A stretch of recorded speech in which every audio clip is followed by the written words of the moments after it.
What are the signs of poor mental health? How do we know that there's something wrong with us? That we are not behaving normally? How do we know? We talk about things like anxiety, when you're always anxious about something. You always are worried. Every single thing you get in life, you get worried to get it. You're worried over school fees, you're worried over your meal, you're worried over clothing, everything. You're worried. And remember one thing, no matter the level that you get to in being worried, right? No matter the level of your worriness, no matter how worried you are, you can't change anything. You remain at that level. What you do to yourself, you're just recycling yourself. Have you ever heard of recycle? You're just recycling yourself. From pulp to paper to wood to whatever. You're just recycling. You're not stepping forward. You're not doing anything positive to yourself. It's not adding anything to you. Anxiety is a state of mental illness, poor mental health. God help us in Jesus' name. What does the Bible say about anxiety, being worried? Be anxious for... okay, maybe be anxious for everything. Is that what the Bible says? Be anxious for nothing. And anxiety is one of the factors that drive us young people into doing some things, into stealing, into immorality, into belonging to cults. Anxiety for protection, anxiety for security. We feel we can protect ourselves and you join a cult group. Anxiety for losing your friends, so you have to join them. Anxiety for the next meal that you're going to eat and your family, so you go to sell yourselves. Anxiety for what kind of clothes you're going to wear for that program, so you have to compromise to get a new clothes. That's a sign of poor mental health. And it's a sin against God, even to be anxious. God help us in Jesus' name. We talk about what we call depression. Depression, mood swings, that's another sign of poor mental health. That today you're very happy, tomorrow you're very moody. And if they ask you what's wrong with you, you can't say. You can't tell. Have you ever been in that state? And they're like, what's wrong with you? You say, I don't know, I just feel unhappy. What does the Bible say about being unhappy? Who can tell me a scripture that you can use to counter that thought, that mind? Someone said something there. Beautiful. Rejoice in the Lord. Sometimes. Maybe on Mondays alone. Maybe when the school fee is available. Okay, when mommy cooks rice and stew.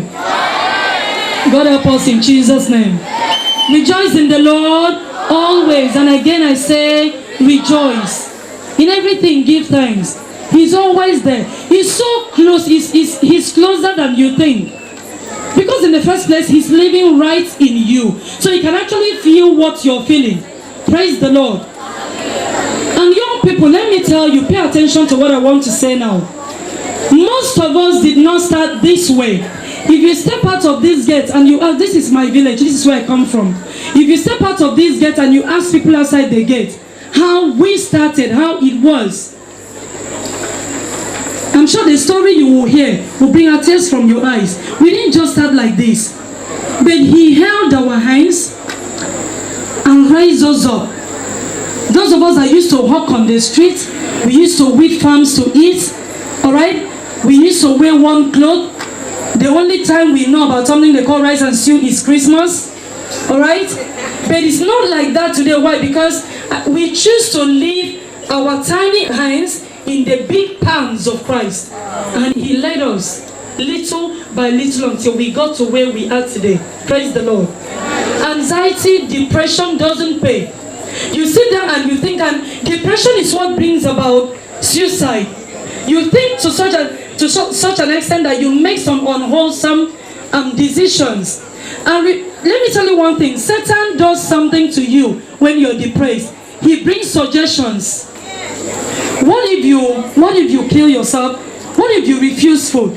What if you hurt somebody? Maybe you will find joy in it. What if you do this? What if you drink? Probably when you drink it, you take away your sorrow. God help us in Jesus' name. It it does not lead you to anywhere. Sometimes you feel excessive tiredness, loss of self-esteem. You used to be very bright. All of a sudden, you don't want to show up with your friends anymore. You don't want to go anywhere with anybody anymore. You don't want to change your clothes anymore. Have you ever had a friend before that at a point the friend refused to maybe to bath or to dress up? The friend is just like that. And you ask, what's wrong? I don't know. It leads to a lot of things, and someone can lose their life because of that single thing. God help us in Jesus' name. Praise the Lord. Now let me just briefly share with us what are the tips for mental health. What can we do? What can we do? There's nothing that has no solution. Everything we do in life, whatever affects us in life, has a solution. Praise the Lord. The first thing I will tell you is value yourself. Place value on yourself. I can tell you, you are priceless. Tell yourself, I am priceless. I am priceless. The only thing that could pay for you, the only price that could pay for your life is the blood of Jesus. Aside from that, you're priceless. And that's the value I want you to leave this place today with. That you are beautiful and priceless. Value yourself the way you are. Don't try to be like that model you saw on the picture. They probably use like 1 hour to touch the makeup, right? They use like 1 hour, 2 hours to do that makeup. And they snap that picture. And you saw, have you ever seen that person when the person woke up in the morning? Hello? All those babes that you see on the posters, have you ever met them before? The day they just woke up, they didn't know you're visiting them and you bump into them. 6 a.m. sir, thank you. You won't like them. And remember, your value is not in your physical appearance. Your value is never in your physical appearance. Your physical appearance comes to boost your value. Praise the Lord. Are we together? Your physical appearance is supposed to come and boost what you already have inside. It can never create something in you. If you like, wear the most expensive cloth in the world. If the inside is rotten, it is rotten.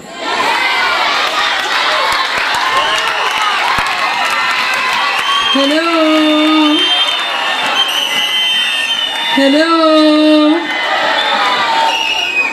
Praise the Lord. That was number one. Value yourself. Tell your neighbor, value yourself. Value yourself. Tell your neighbor, you're beautiful the way you are. Now, what does the Bible say about love? He said, love your neighbor as yourself.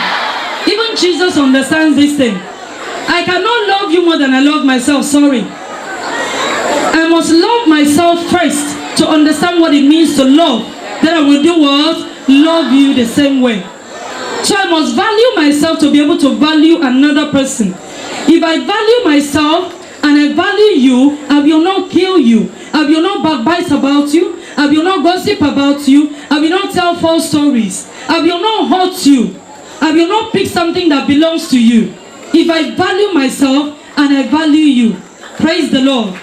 God help us in Jesus' name. Amen. Now, I come to the next one. Number 2. If you value yourself, alright, you will want the best for yourself, isn't it? And the best thing that can ever happen to a man is to be born again.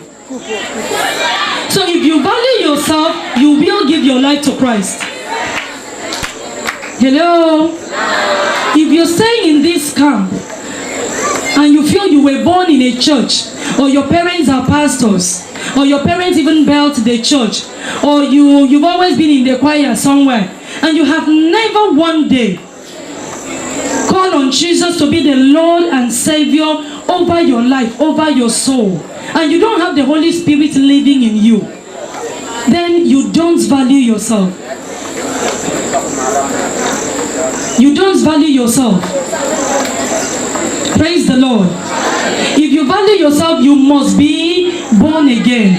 Because this body, how many of us saw some posters, obituary posters when we were coming to the camp? At least maybe 1, maybe 2. I think the thing is everywhere in town, isn't it? Even where we come from. see how beautiful the picture looks, they will go and find the one that is very pretty, right? Exactly where is she? Where is he? Where is she? You don't know. I don't know. So the day that they will put your poster, when you grow up, or it happens, I think we recently, my kids lost one of their students in their school. What they found on her WhatsApp page was, have you given your life to Christ? And I go to some of our WhatsApp pages and I see Funky. Beautiful. Those are the names we give ourselves, isn't it? Praise the Lord. And when we interacted with the parents of the child, we were so consoled because they said, I know where my daughter is going to. She was only 14, right? They said, I know where she's going to. I may cry today, but I'm not bothered. We will meet up there. Praise the Lord. When the day they put that poster there, and people are valuing the poster, the most beautiful, where will your value be? Where will you be? You must be born again. It's a command. It's not a choice. If you value yourself and you want to have mental well-being, you must value yourself and be born again. Praise the Lord. The next one is take care of your body. Now I told us something that, you take care of your body to boost your self-esteem. That thing, the body grooming and what you do to your body is not the foundation of your self-esteem. It's Christ that is. But you take care to boost your self-esteem. Now, if you wake up, you didn't brush your mouth, you didn't take your bath, and you go to meet with your friends to gist, what do you think will happen?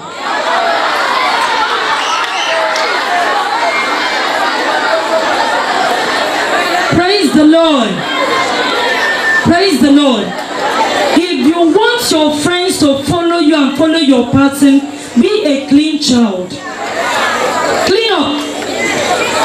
Clean up your hair, clean up your teeth, clean up, just clean it up. Clean up your undies, young people. Hello? Wash up that hair that you've carried for 1 month. Right? Clean up. I can't be friends with you if you smell. I can't be friends with you if you're not clean. And even if you have one cloth, some of us grew up with one cloth, for God's sake. If you have one, wash it and dry it at night. Wear it the next morning. It's not about how new the dressings are. It's how clean and how well you're able to take care of them. You say, I have only one undies, only one boxer, only one pants. There's only one. I can't do anything. Come on, wash it and dry it with towel. Squeeze it with towel. Yes. Praise the Lord. You have no excuse. You don't have an excuse. God help us in Jesus' name. Take care. If you want to attract friends, that's the reason you run around begging people to follow them, because they don't need you. You only try to fit in. But if you clean up and you stay clean, they will beg you, please, can I stay with you for a little while? Can I come with you? Can I study with you? Praise the Lord. Hello. Now, another one is surround yourself with good people. That brings me to what I asked us when I got up here. I asked you, have you made friends since you came here? Okay. So when you're making friends, when you're choosing friends, please surround yourself with good people. Bad company does what? Thank God we know. You cannot grow above the level of the people you relate with. Write that down if you have a jotter. You can never grow above the level of the people that you relate with. You relate with riffraffs, you be like them. You relate with alcoholics, immoral people, you be like them. You become stunted, you stay there. You want to have a state of mental well-being, complete mental well-being. Associate yourself with people of like minds. Do not be unequally yoked. You cannot tell me you are a child of God and you went to escort someone to go and commit crime. I was just standing. I did not partake. What took you there? Were you wired? Were you remote controlled? God help us in Jesus' name. Praise the Lord. Only associate with people that can add value to your life. Don't have a dunce as a friend. Sack them if you have them. What did I say? If you had people already that were drawing you backwards, that were limiting your ability, that made you to feel that you cannot achieve anything in life, drop them and move forward. If you carry so many loads, alright, you carry things on your two hands, can you climb a ladder? So start dropping the baggage, alright? Start dropping the luggages, drop them. Sack those friends that are making you to do the wrong things. Drop them so that you can move forward, right? Praise the Lord. God help us in Jesus' name. Now learn how to deal with stress. Do you know what stress is? For young people, stress is pressure. Let me say pressure from parents, pressure from your friends, pressure from school. Learn how to deal with them. If you become overwhelmed, mommy wants me to do this, the school wants me to do this, and I need to do this for myself, you will become depressed, true or false? Learn how to deal with them. And only do something that is good, that you like. For those of us trying to go to the university, never be pressured into reading a course you don't want. Never be pressured, listen, never be pressured into entering a relationship because your parents said so. Never be pressured into having relationships because your friends suggested so. Learn how to deal with those stress. And one of the weapons that we have to deal with them is the Word of God. Praise the Lord. It is the Word of God. Always ask yourself this one thing: what would Jesus do? How many of us know WWJD? WWJD, what would Jesus do? It's a group, and it's a group that, you know, before you do anything, compare. If Jesus were to be at this point, what would he do? Never take a step without saying that to yourself. Praise the Lord. Praise the Lord. And I want to say this: maintain a good relationship with your parents. Very important. Teenagers, sometimes, I want everyone to listen, sometimes our parents, sometimes you misunderstand your parents, and sometimes our parents misunderstand us. The stage of teenage age is a stage of confusion somehow. You're trying to find your identity. But I promise you, mommy and daddy may not, I didn't say will not, I said may not understand that. They may not understand that. So you really need to also walk step by step with them. Have a good relationship with your parents. Try to understand when they set the rules. Most of the times I just doing it out of love. They don't want you to make mistakes. They love you that much. But if the rule is tight, you can have a dialogue with your parents. How many of us used to discuss like friends with our parents? Let me see your hands. Okay, keep down your hands. How many of us find it difficult to discuss? I know, people will not raise their hands. Praise the Lord. If they put that pressure on you and you cannot handle it, then you will miss the mark. God help us in Jesus' name. Praise the Lord. Then the last but not the least, see something, say something. Repeat that after me. See something, say something.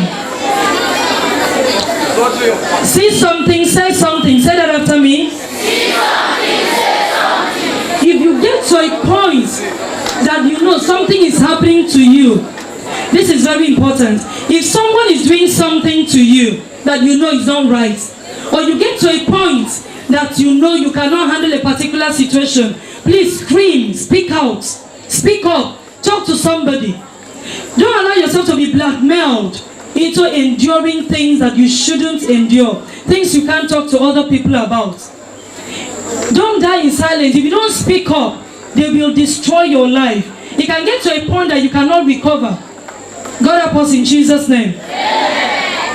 No matter how bad, it can be worse than what you're going through. Speak to somebody, talk to someone. Help is always available. Now that you are in KTBC family, you have a challenge like that something is happening to you, something horrible that you feel you can't talk to anybody. Call any of us. Talk to the counselors. And we have the agencies that we can use to help you out of those situations. Praise the Lord. Some of us have been molested, harassed. It could be by parents, friends, relatives. Physical abuse, sexual abuse, emotional abuse. They talk to you, they destroy you with their words. Talk to someone and know something, that you are priceless. No matter what anyone says, that's not for you. They are talking to some other person, not you. You are priceless. Don't allow that to rest on you, else you will remain stunted in all areas of life. Praise the Lord. May God help us in Jesus' name. So I need you to note that your mental health affects every part of your life. So you need to take all this into consideration. You see something, you say something, you value your life, you give your life to Christ in order to stay mentally stable. May God help us in Jesus' name. And there's no alternative to what you're feeling. The alternative to what you're feeling is not killing yourself, is not hurting some other person. Don't bully people because of what you're going through. Don't transfer your own aggression on your younger ones or others in the camp. Because you're hurt somehow, someone did something wrong to you, you want to do the same thing to other people. That's not the life of a child of God. Never transfer that to other people. Praise the Lord. God help us in Jesus' name.